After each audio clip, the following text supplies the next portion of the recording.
Do you believe in God or Big Bang? In divine creation or in evolution? In the Bible or in the microscope?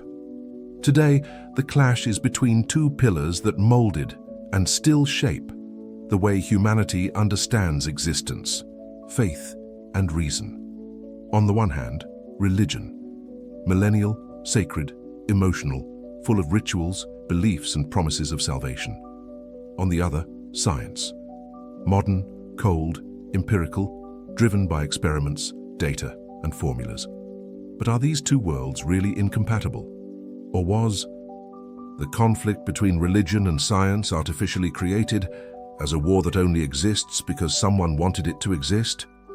Have you ever wondered why, in the 21st century, we still treat faith and reason as opposite forces?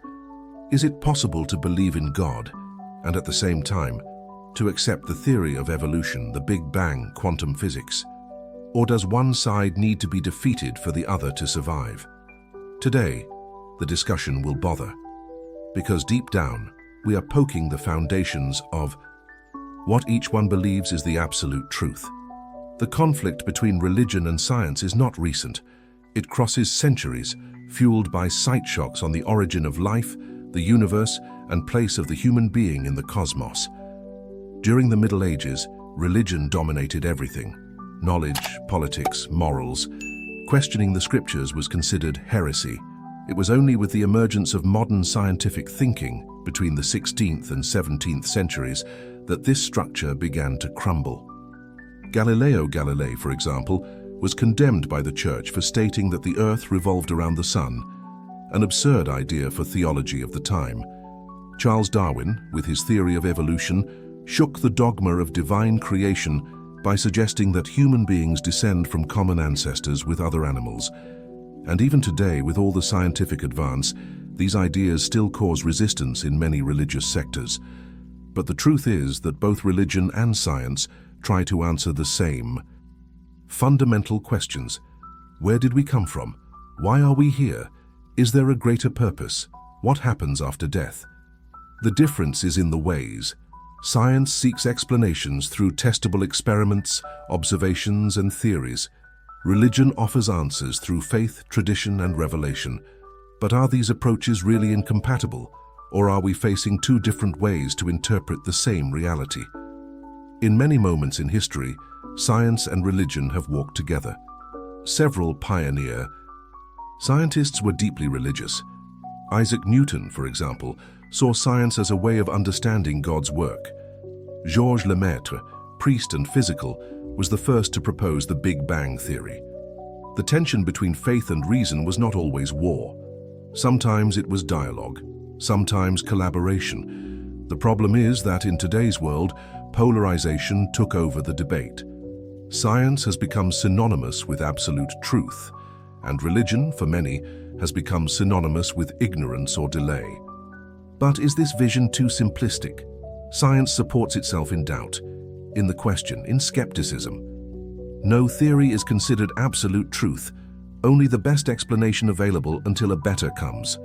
The base is the scientific method: observe, test, refute, prove. This is how science led us from Stone Age to genetic engineering. Thanks to her, we eradicate disease, understand DNA, tread on the moon, create the internet, and develop artificial intelligence. All this based on measurable observations and replicable results. On the other hand, religion does not require evidence, it requires faith. And for billions of people, this faith is more powerful than any empirical evidence. Religions offer meaning to life, comfort in the face of death, moral codes, communities, identity, and existential responses that science cannot or intends to provide. Science explains the how. Religion tries to explain why, and that's where the tension is born. For the defenders of science, religion delays progress. It is seen as a set of ancient myths maintained by fear, ignorance, or convenience. Many point to moments in history when religion was used to justify wars, censorship, intolerance, and even massacres. But what about the atrocities committed in the name of science? Inhuman experiments, eugenics, nuclear bombs, genetic manipulation without ethics. Science without moral limits can also become monstrous. The question then is, the problem is in the ideas, or in the use we make of them. Some argue that religion breaks critical thinking, which prevents uncomfortable questions, which discourages the question. But others say that faith is not the opposite of reason, but its extension, that it is possible to be rational and spiritual at the same time.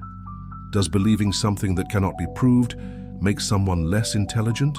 Or can intelligence also include the mystery, the invisible, the uncertain?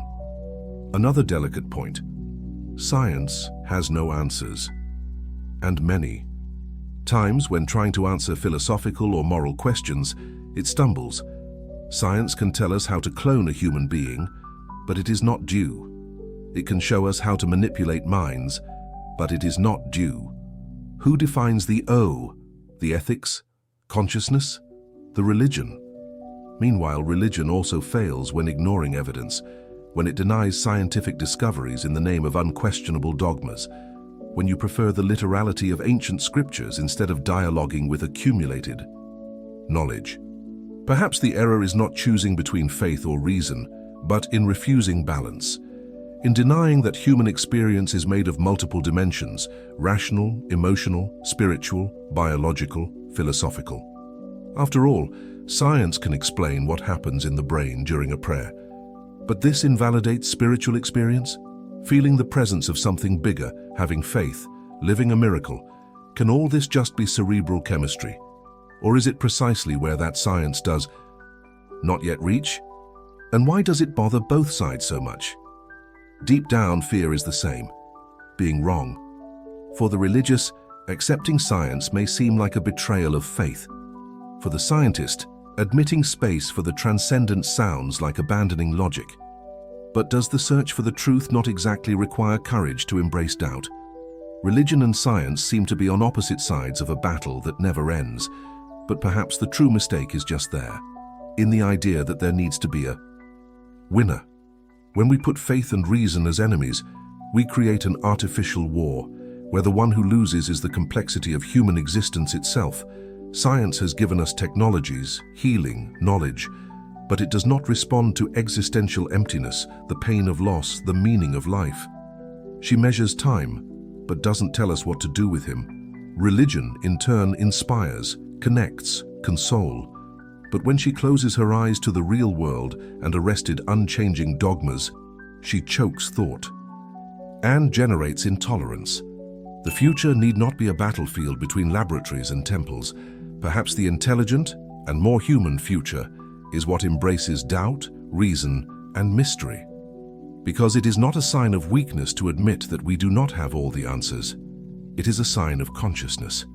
And if the real mistake was believing that only one side can be right? What if science and religion were only two different lenses to see the same universe? After all, understanding the functioning of the heart does not eliminate love. Knowing how light travel does not nullify the sunset. And find out how the universe came, it doesn't prevent anyone from wondering why it exists. Now the question is for you. Do you think science will one day explain everything? Or do you believe there is something beyond that human reason will never reach? Leave your opinion in the comments. The debate continues with you. And if this content made you reflect, leave the like, share with those who need to hear it, and subscribe to the channel so as not to lose the next episodes. Here the controversy is taken seriously.